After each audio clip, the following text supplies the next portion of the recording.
Hello, good day. We're now at the 18th Sunday in Ordinary Time, beginning of August.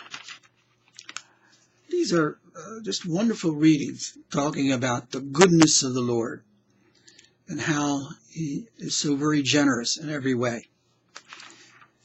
There was an old Latin expression that said, Deus providebit, God will provide.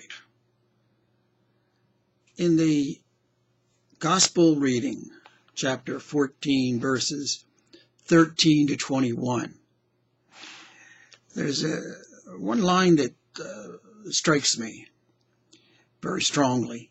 His heart was moved with pity for them. That's the love of God. He looks with great care upon us, like truly a father or a mother. What does it mean to have faith in God? We have the expression, we believe in God.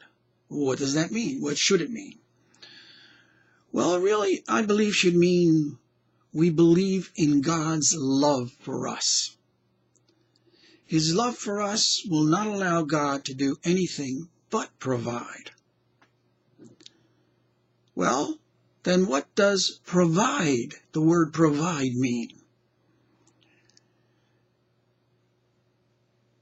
He usually does not intervene. God usually does not intervene in any overwhelmingly visible way in our world. You don't see a powerful expression of God's world, God's action in our world, in such a way that irrefutably it is God that's doing this or that. We need the eyes of faith to recognize the action of God. But it doesn't happen in such a way that it demands that people believe in Him. So, in a certain sense, God hides. God remains invisible. God usually lets nature and humans take their course.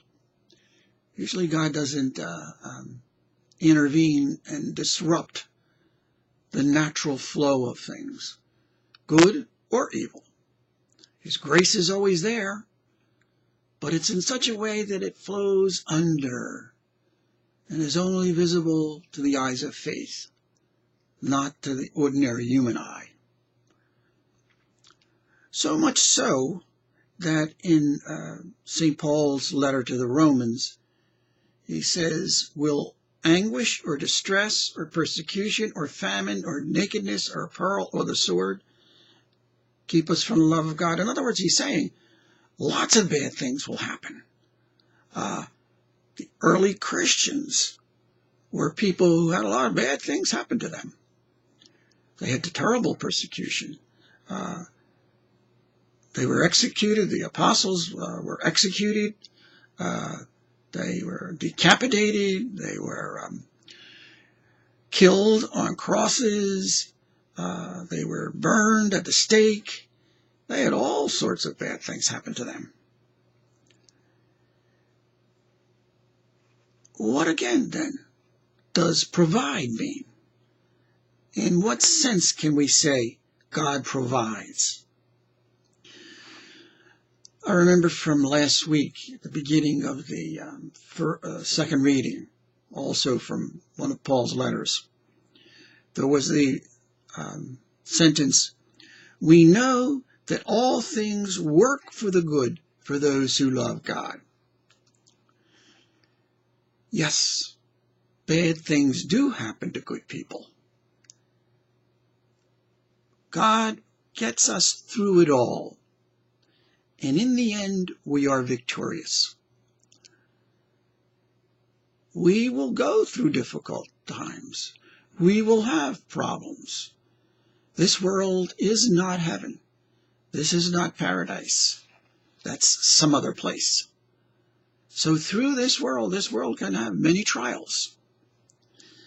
But again, in this week's second reading, the epistle, Paul continues to write, "No, in all these things, bad things that can happen to us, we conquer overwhelmingly through him who loved us." Which is to say, in the end, we conquer. And through it all, he is with us. So God provides, but not in such a way to disrupt the flow of nature or human action so that his hand is visible. It's always in such a way that only faith can see his action. Only faith can recognize, yes, God is providing, but it's only through our faith that we understand and see it working. May the dear Lord always strengthen our faith so that we can recognize his action in our lives, in the lives of the world, and the lives of others around us.